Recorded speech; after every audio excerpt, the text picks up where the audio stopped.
In March 1947, Earl Louis Mountbatten and his wife Edwina arrive in New Delhi.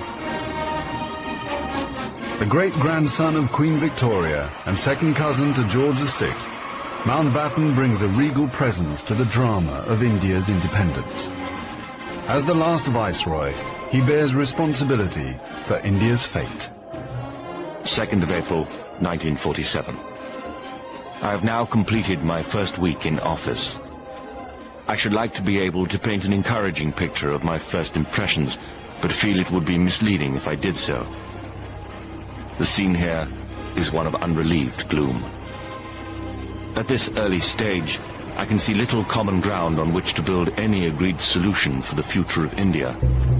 The only conclusion I have been able to come to is that unless I act quickly, I may well find the real beginnings of a civil war on my hands.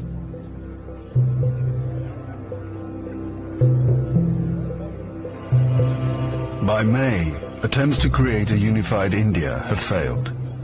Gandhi retreats from political life. Muhammad Ali Jinnah, leader of the Muslim League, and Jawaharlal Nehru of the Indian National Congress concede to divide India. Fearing a total loss of control, Mountbatten brings forward the transfer of power to August. Two nations will be created by partition, a secular India and a new homeland for India's Muslims, Pakistan. Nehru addresses the people of India. Long years ago, we made a tryst with destiny, and now the time comes when we shall redeem our pledge. At the stroke of the midnight hour, when the world sleeps, India will awake to life and freedom.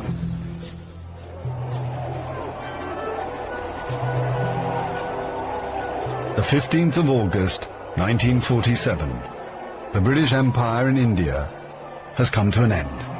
The last viceroy, Louis Mountbatten. The flag raising and the salute were done amid scenes of the most fantastic rejoicing. And as the flag broke, a brilliant rainbow appeared in the sky, which was taken by the crowd as a good omen.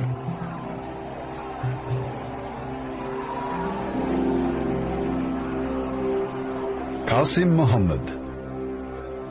On the 15th of August came freedom.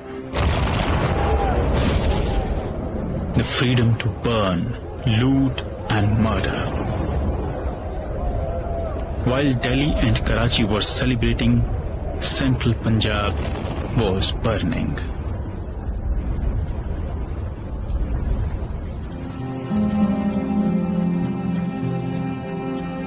Between August 1947 and March 1948, 4.5 million Hindus and Sikhs are forced to migrate from Pakistan to India. 6 million Muslims must move in the opposite direction. Britons and Indians witnessed the bloodshed.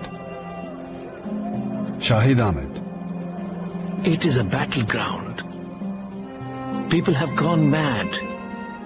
Trains to Pakistan are being looted and occupants slaughtered. We all knew that carnage was in the offing. So did Mountbatten.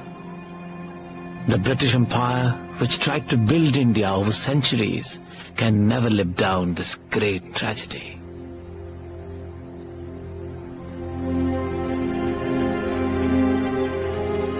Lieutenant Colonel Hubert Boyd Hudson. The sight from the air was awe-inspiring. In this chaos, millions of refugees were struggling to get to India or Pakistan.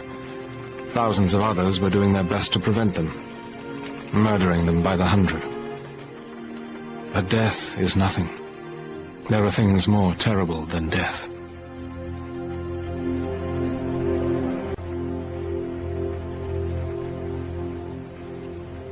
$10 million people are displaced in the partition of India. 1 million are dead.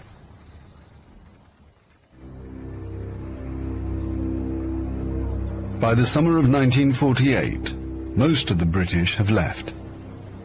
Hubert Boyd Hudson has been in India for 15 years. India is full of ghosts.